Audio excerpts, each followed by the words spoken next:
Welcome to this explainer. To truly grasp the geopolitics of our modern world, how power shifts, why borders change, and how resources are so fiercely guarded, we really have to trace the very engine of empire. Today, we're tracing the sweeping macro forces of human history. We'll zoom in on a powerful micro focus with the birth of the United States, and then pull all the way back out to see how those exact same forces forged the world we live in today. Our source material provides a fascinating, totally unfiltered look at the continuous cycle of human expansion, conflict, and organization. Okay, let's dive into this. Here is our roadmap for today. First, the dawn of empires, followed by the age of exploration and the colonial power struggle. From there, we'll examine revolution and new government, follow the drive for expansion, and finally, unpack the global imperial scramble. All right, Section 1. The dawn of empires, pride, power, and possessions. So how exactly did we get here? It's honestly fascinating to trace how humanity evolved from scattered, isolated cities between the rivers of ancient Iraq into the vast, highly organized, and fiercely interconnected global networks of power we see today. To grasp the modern world's complexities, we first have to uncover the fundamental motivations that caused the earliest leaders to look beyond their own city walls and decide, ultimately, to conquer their neighbors. Take Sargon of Akkad, for example. The guy built the world's very first empire by conquering independent Sumerian cities, and he basically operated on a brutally honest philosophy. According to the historical texts, he declared, "Kings don't rule for the benefit of the people, we rule to increase our pride, power, and possessions." It's a stark realization. Right from the very beginning, the historical drive for empires has almost always been rooted in a deep, fundamental desire for absolute control, expanded prestige, and just the endless hoarding of resources. If we look back at the milestones of human history, we see a rapid escalation of these exact forces. Over 3,500 years ago, the Canaanites invented an alphabet. It was a system so revolutionary it was found etched on a simple lice comb, and it was eventually adapted by the Greeks and Romans. Around 500 BC, Athenian democracy is born, laying the groundwork for the republics we know today. By 100 AD, the Roman Empire is rapidly expanding across the known world, driven by that same ancient engine of conquest. And that engine, it just keeps turning, generation after generation, right up to 1492 AD, when Christopher Columbus sails west and inadvertently opens up an entirely new hemisphere to European ambitions. Moving right along to Section 2. The age of exploration, the New World race. Now, what's really interesting here is that these competing European powers didn't just show up in the New World with the exact same playbook. No way! They carved out entirely different regions with totally different imperial goals. Spain focused on the southeast and Florida, establishing places like St. Augustine in pursuit of gold and permanent, heavily fortified settlements. France moved deep along the St. Lawrence and Mississippi rivers. Their focus was heavily on the lucrative fur trade and vital river control. England took the East Coast, with settlements like Jamestown driven purely by finance and Plymouth driven by religious freedom. Meanwhile, the Dutch grabbed New York and New Jersey, famously buying Manhattan to establish an absolute epicenter for global trade and commerce. Which brings us to Section 3. The colonial power struggle, the domino effect. The human cost of this inevitable colonial collision? Absolutely staggering. During the 18th century, what started as a local skirmish over forts in the Ohio River Valley, instigated, by the way, by a young George Washington, actually ignited the massive 7 Years' War. Now, the North American theater alone, which we know as the French and Indian War, accounted for roughly 23,000 casualties, but this quickly morphed into a truly global conflict. The larger 7 Years' War dragged in every single major European power, stretching across Europe, the Caribbean, and India, and it resulted in an astronomical 1.37 million casualties worldwide. So the domino effect that followed was brutal, but honestly, entirely logical.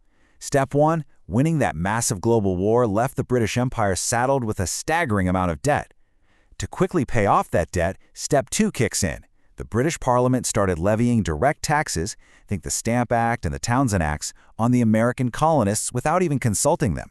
Which leads to Step 3. The colonists, fiercely believing their constitutional rights as British subjects were being completely violated, began to violently protest. This led to pivotal events like the Boston Massacre and the Boston Tea Party. It's just a direct, unbroken chain reaction from a massive global war straight to a fierce colonial rebellion.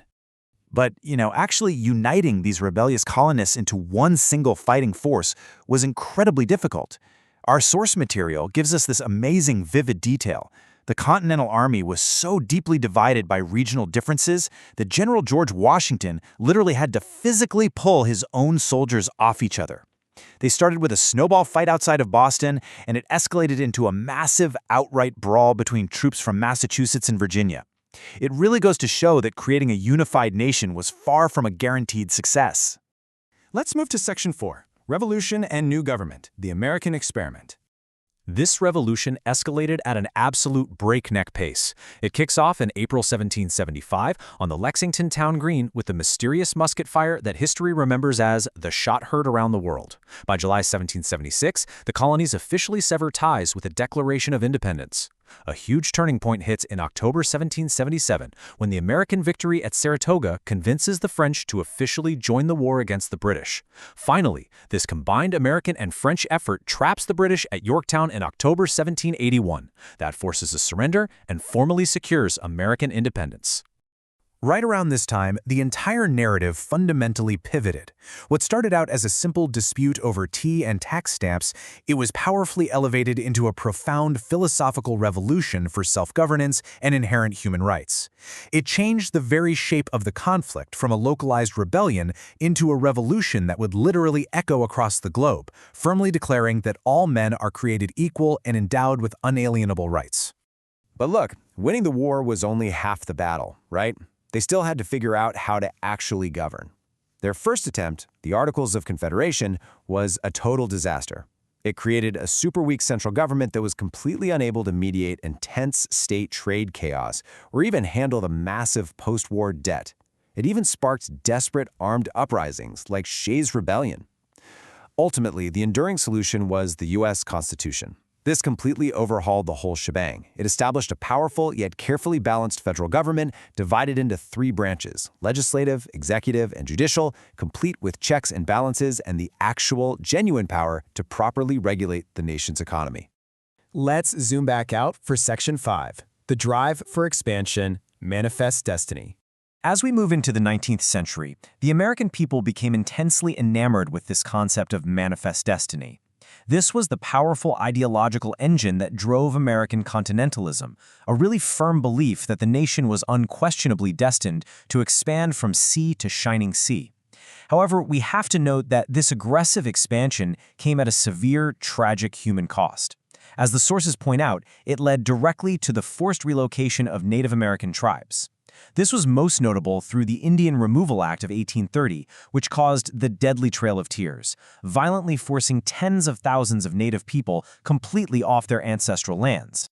Despite that, the westward push continued relentlessly. And a huge driver for this? The promise of immense wealth. We are talking about $170 billion. That is the staggering modern equivalent value of the wealth generated by the California gold rush by the end of the 1850s. When gold was discovered in the foothills of the Sierra Nevada in 1848, it triggered a massive, frantic migration of prospectors, the famous 49ers, and it fundamentally changed the entire landscape and economy of the American West forever. To really wrap your head around the sheer scale and speed of this expansion, just look at San Francisco. In 1848, it was a quiet, modest little village of just 812 people. By 1849, in just a single year, the gold rush caused it to explode into a massive, chaotic boomtown of 20,000 people. It's a breathtaking visual of just how intensely that engine of expansion was rapidly consuming the North American continent.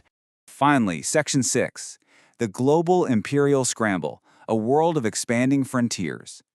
What is truly fascinating here is that the United States was not expanding in a vacuum. Not at all. It was part of this breathless parallel scramble for global power happening across the entire planet at the exact same time. While the U.S. aggressively pushed west to the Pacific, the British Empire was busy consolidating absolute control over all of India. Simultaneously, major European powers were scrambling to conquer and literally carve up the entire continent of Africa. Meanwhile, heavily armed Western navies, including the US and Britain, were actively sailing across the globe to forcibly open up isolated nations like Japan and China to international trade. So, we've gone from the ancient Sumerian cities of Mesopotamia, through the chaotic colonial struggles of the New World, and straight into the breathless global scramble of the 19th century. The macro forces? They remain exactly the same as Sargon described them thousands of years ago. So the big question we have to leave you with today is this.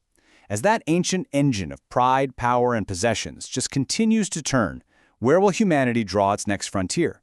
Thanks for joining us for this explainer, and keep exploring the incredible forces that shaped our world.